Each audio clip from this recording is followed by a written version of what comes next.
Assignment 168, the kids got potential. To do this, you'll need your yellow page of half reactions. I'll refer to this commonly. Permanganate ion you worked with last week, commonly used in redox reactions. This is the purple. It reacts differently depending on whether it is used in the presence of acid.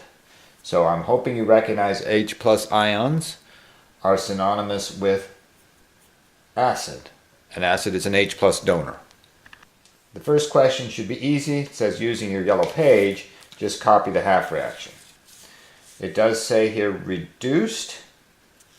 So I'm looking at reduction, half reactions. Trying to find permanganate on the list. And it is right here. So I'm hoping that you can copy this half reaction from your yellow page. Check back with me in a minute when you've done it. This is how the half reaction starts. You can see it's all balanced for you. It has the coefficients. These would be aqueous ions. The electrons, you notice, don't have a state. Electrons can't swim. They can't fly either. They are transferred through collisions. They're never really dissolved. The right-hand side has manganese ions, also aqueous, and for H2O, which will be liquid. It does say now include the electrode potential. So on the chart, so on the yellow page, you'll see that here's the permanganate reaction that I'm talking about with permanganate ion and added acid, H+.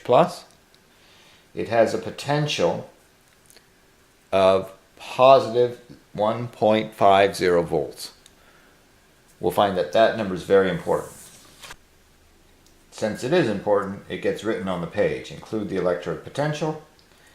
The symbol is E with like a degree symbol called E naught. 1.50 volts.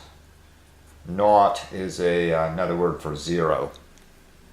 Okay, so this is the half reaction for permanganate being reduced to Mn2+ in an acidic environment. I know it's acidic because here are the H+. The second question says now let's do a half reaction for permanganate being reduced in a basic environment with no acid, no H+ present. This reaction is not on the yellow page. Therefore, we're making it up. But here's manganese in a +7 oxidation state. On the other side, you should easily be able to verify this manganese is in a +4 oxidation state. Therefore, there is reduction, +7 to +4. Number of electrons required to get there, 3. So here's the coefficient for the electrons, which enables a reduction of manganese from +7 to +4. Now, what's left to balance? There's only one manganese, so this has to be a 1. What's the coefficient here? This is going to balance the oxygens and the hydrogens. I see a total of 4 plus 2 because of the coefficient. Oxygens on the left. Therefore, I need 6 total. Here's 2. This should be a 4. That is 4 hydrogens, which are balanced by the 4 hydrogens here. This is now a balanced half reaction. You'll notice that the potentials are quite different. The potential determines how favorable the reaction will be, how big a potential energy change there is in this process. The larger the positive,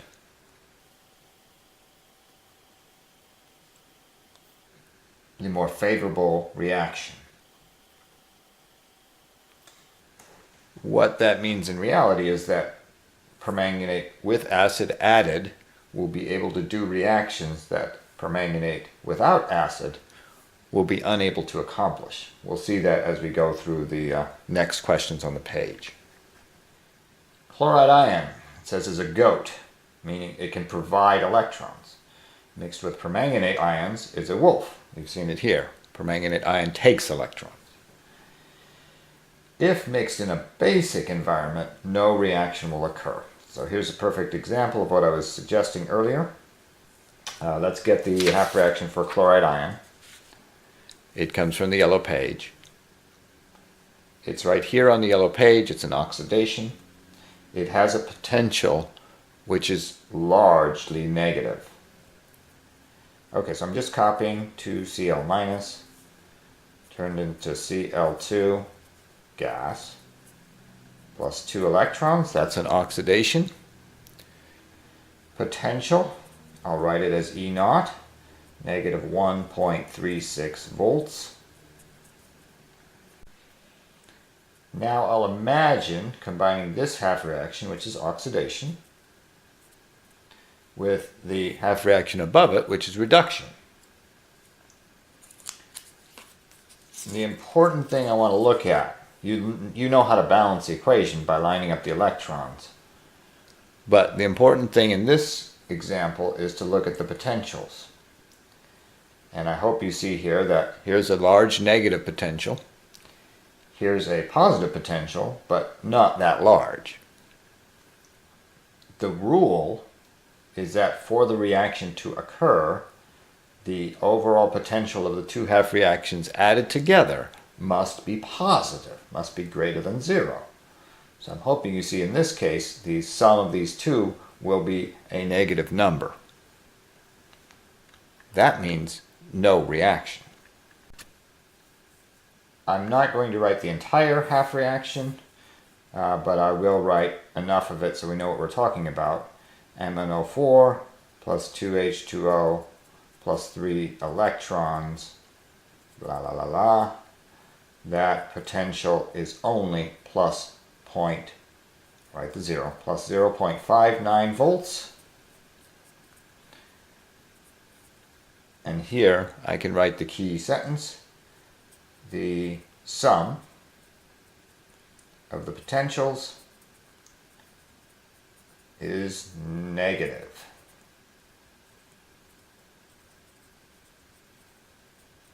To be specific, I can add them up and I get negative 0.77 volts.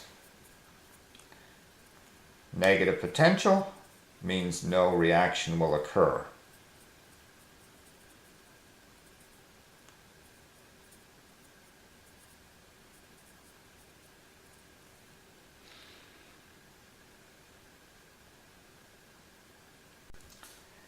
What this really means is that the reaction is energetically unfavorable. It's uphill.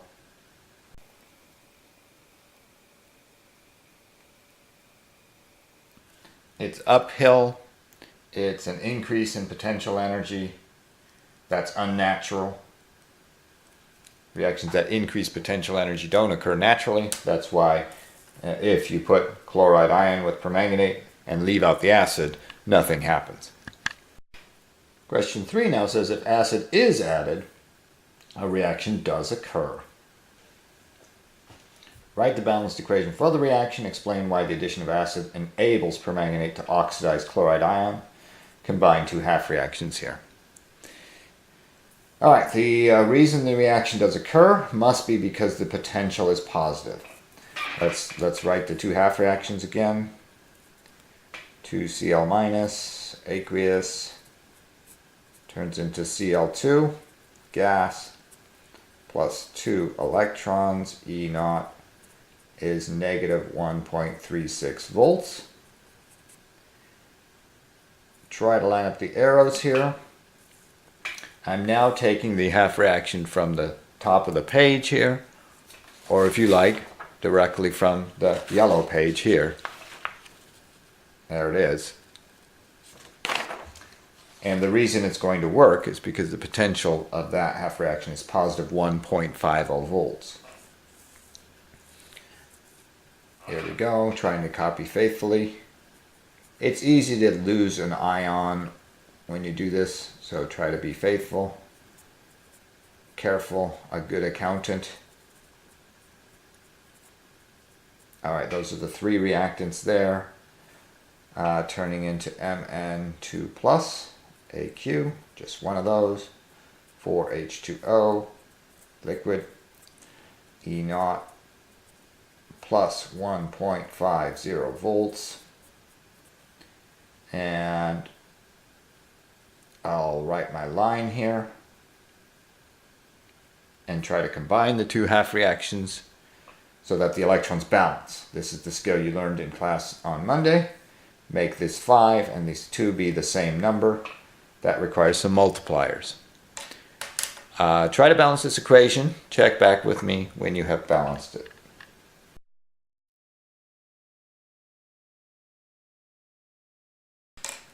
Here you can see I've added a multiplier of 5 for the top half reaction. That will be 10 electrons then. A multiplier of 2 for the bottom half reaction. That will also be 10 electrons. 2 times 5. Then I just have to be careful bringing the coefficients down into my balanced equation. You'll notice there are no electrons in the final redox reaction. The whole point was to make them cancel out. Alright, so I see 10 chloride ions, I see 2 permanganate ions, I see 16 H+, I see 5 Cl2 molecules, I see 2 manganese ions, and 8 H2Os. So that is the correctly balanced equation. Total of positive 4 on the left, positive 4 on the right. The electrode potentials here do not get multiplied. So that's worth noting. Don't multiply E naughts.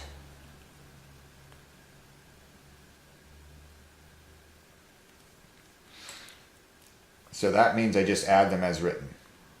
Positive 1.50, negative 1.36, positive 0.14 volts is the sum of the two. This is positive. Positive means it will work. Positive potential equals reaction works.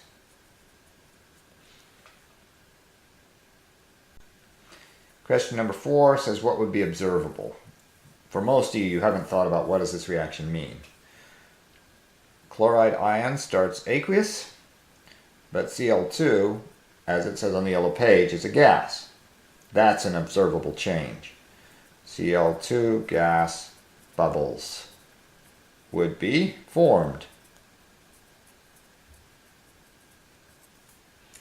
Another observable change will occur with the permanganate. You have seen that manganese in a +7 state is purple. Manganese in a +2 state is colorless. So we can write that MnO4- purple is reduced by gaining electrons, you saw this last week, to Mn2+, colorless. So a color change and bubbles would be expected from this reaction. Whenever you write a reaction, you should think about what are you expecting to happen.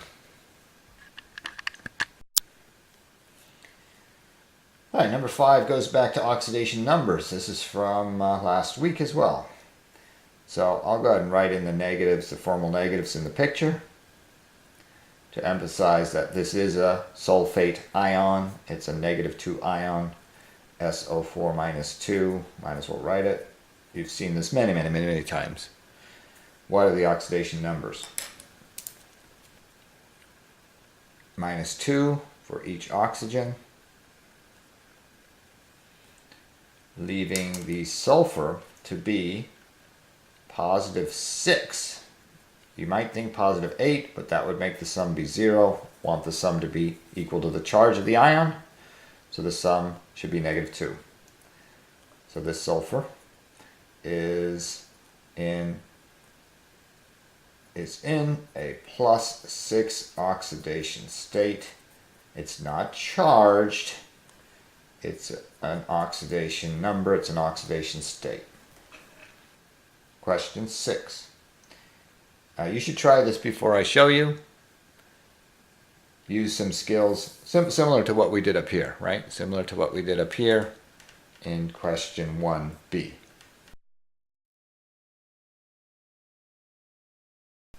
All right, here we go. This is how you should have done it. That sulfur is in a +6 state. That's what we already determined prior. How about this sulfur on the right? It's in a +4 state. That indicates reduction by 2 electrons. The rest of it is balanced by inspection. There are 4 oxygens here. There are 3 plus 1. That has to be a 1. 2 hydrogens mean 2 hydrogens. So that's fairly easy to balance. You'll notice the potential is written. That's important. That determines how favorable this process is. This process is pretty favorable. But by itself, this means nothing. You'd have to combine it with the second half reaction to determine can that reaction actually occur. Number 7 says, write a correctly balanced half reaction for sulfite ion. Sulfite ion, SO3, being oxidized to form sulfate ion, going back to sulfate. There's a hint here. It says, if you look at what you did in problem 6, and what is this nonsense? This nonsense is just think backwards. Try to do this before I show you.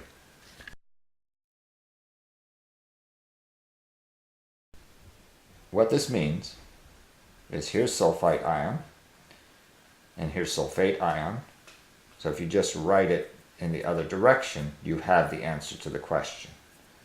Sulfite ion plus 1 H2O can become sulfate ion plus 2H plus 2 electrons. Let's write the phases. That helps you figure out what this should look like. Again, the electrons are not aqueous. They don't swim. They're just transferred to something. Someone will have to receive these electrons. Potential. When you turn the half reaction around, the potential changes its sign. You've seen this on the yellow page numerous times. If you switch it around, the sign becomes the opposite. All right, last question, not a lot of space there. If sulfite ion, here's sulfite ion right there, boom, is mixed with permanganate ion in a basic environment,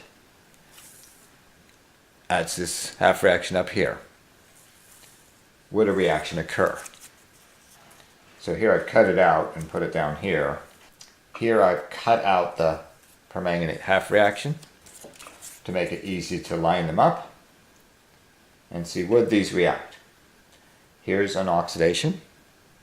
Here's a reduction. That's important. You need both reduction and oxidation to have redox. And then you look at the potentials. Will these react? The potential is overall positive.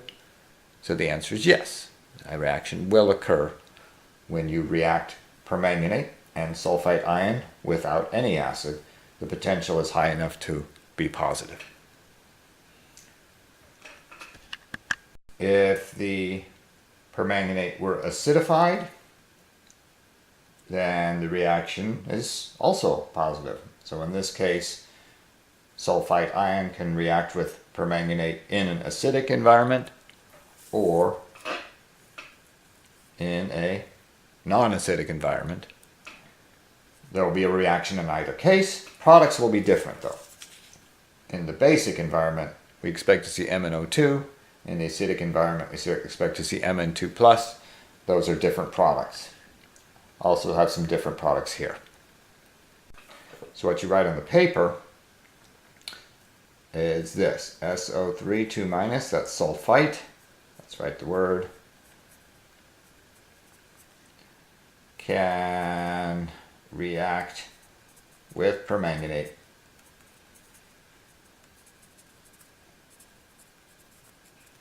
with or without added acid because let me not get ahead of myself, because the potential is positive in either case.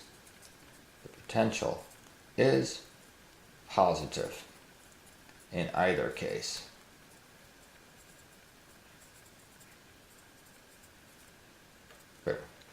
All right, that's the lesson.